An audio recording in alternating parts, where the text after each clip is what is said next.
It's probably the biggest horror franchise crossover of all time. We're talking about the 2003 Freddy vs. Jason. I just watched this the other day for probably the 1000th time in my life, having seen it pretty much all throughout my childhood, and now revisiting it as a 24-year-old to see if the movie that is now sitting at round about 16 years old can still stand the test of time. And in my opinion, it definitely does. It offers some of the greatest points of both Nightmare on Elm Street and Friday the 13th and gives us it all action-packed and jammed into a 90-minute movie that really doesn't slow down at any point and picks up a great pace, has awesome kills, relatively memorable characters that don't get in the way too much of Freddy and Jason, and awesome fight scenes between Freddy and Jason. There were definitely some great exchanges back and forth between the two, both in the dream world and in the real world. And we're going to be taking this from the very beginning, the Inways Variety Channel review of Freddy vs. Jason. Now, although Freddy had been off the screen for over 10 years now, they did do a great job of reintroducing him and even using a good compilation of all of the other Nightmare on Elm Street movies to give us a good refresher of just what capabilities Freddy Krueger has and why he is such a scary, scary slasher villain. Well, the main story of the movie centers around Freddy Krueger being stuck in hell, having all of the people of Elm Street forgotten all about him having the years passed, and him needing to instill fear back into his victims so he can get the power to kill again. So he enlists the help of Jason Voorhees by infiltrating his dreams where, wouldn't you know it, he's also killing counselors in his dreams.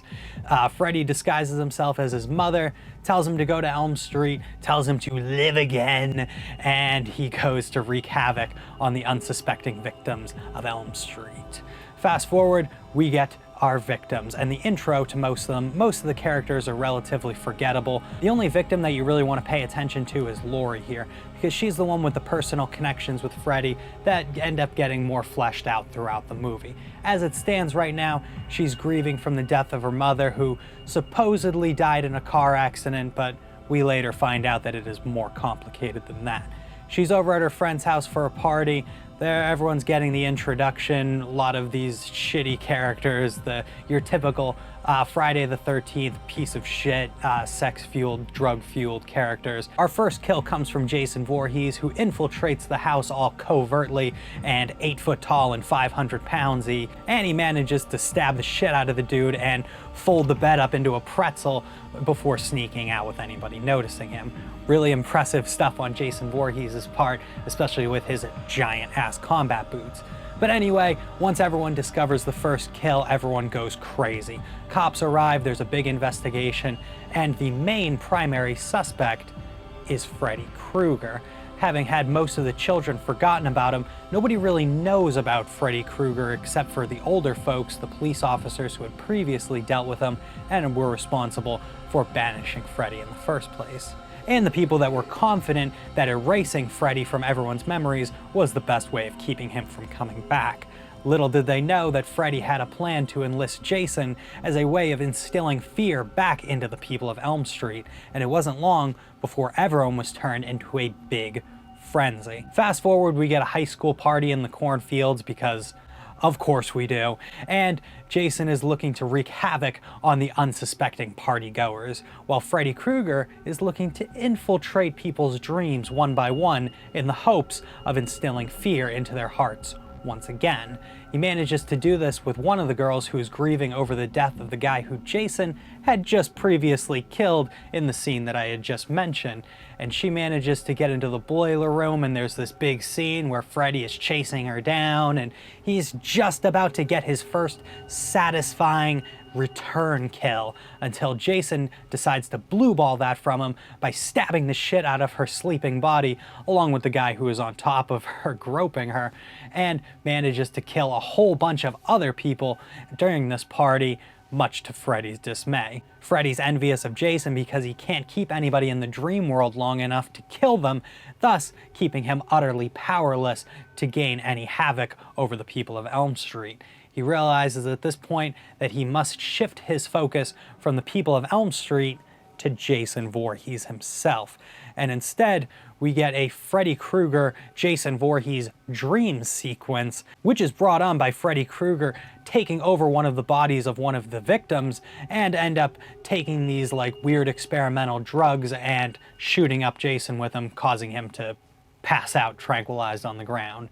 Guns don't work on Jason, knives don't work on Jason, but drugs work on Jason. Freddy Krueger has home field advantage in this first showdown and kicks the ever-living shit out of Jason and even reveals his fear of water, even shrinking Jason back down to a teeny tiny toddler and managing to get a glimpse at what truly makes Jason afraid. Laurie and the gang are also privy to Freddy's plan of killing Jason, and they look to preserve him as a way of keeping Jason as their savior to keep Freddy from killing all of them. Even though Jason's killed pretty much like 100 people at this point, they still see him as the most viable option to take out Freddy, so Laurie looks to infiltrate this dream sequence in the hopes of keeping Jason alive. All the while, the gang is actually transporting the now unconscious body of Jason Voorhees in the back of a van all the way to Camp Crystal Lake, where they hope that they will be pulling Freddy out of the dream sequence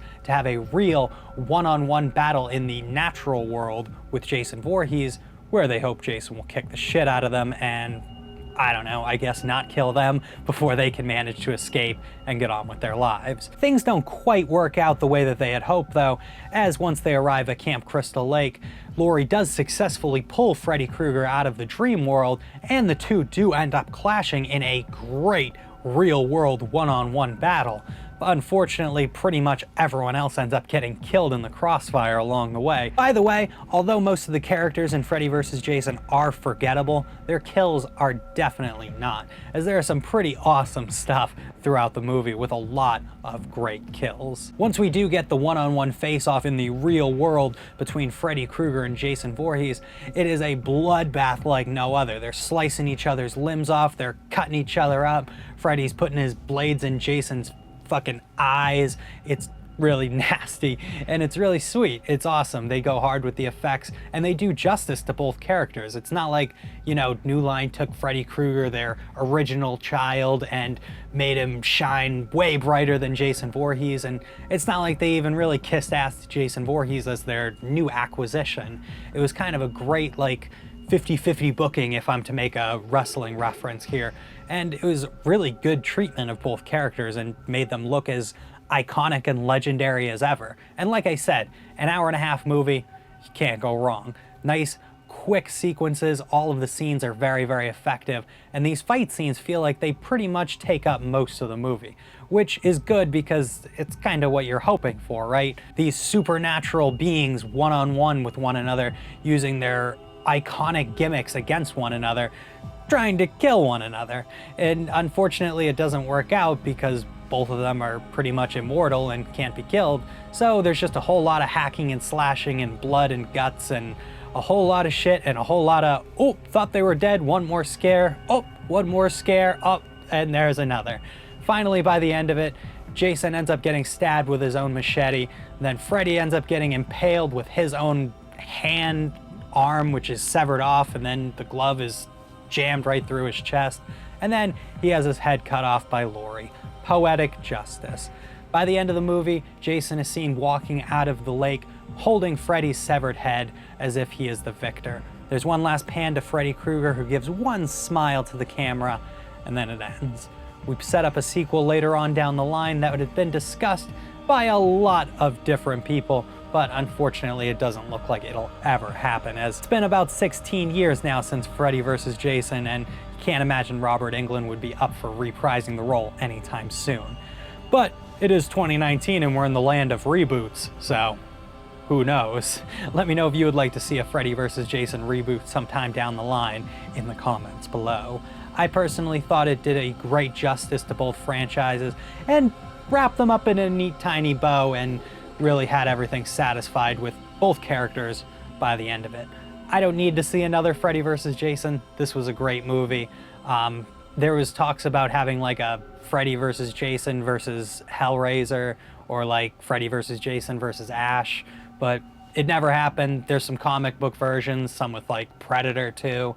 If you're into that sort of stuff, definitely check it out. I haven't personally, so I couldn't give you my opinions on them. I just know that they exist. But as far as the movie goes, like I said, fast-paced stuff, awesome effects work. There's really like not a whole lot of bad things that I could say about this. They could have had like the first reveal of Jason a little bit stronger. When they first showed him in the dream sequence, he just kind of walked through some fog in the beginning. It would have been nice to get like maybe like a upward shot of him where it kind of showed him in like towering, menacing form, and maybe had something a little bit more badass.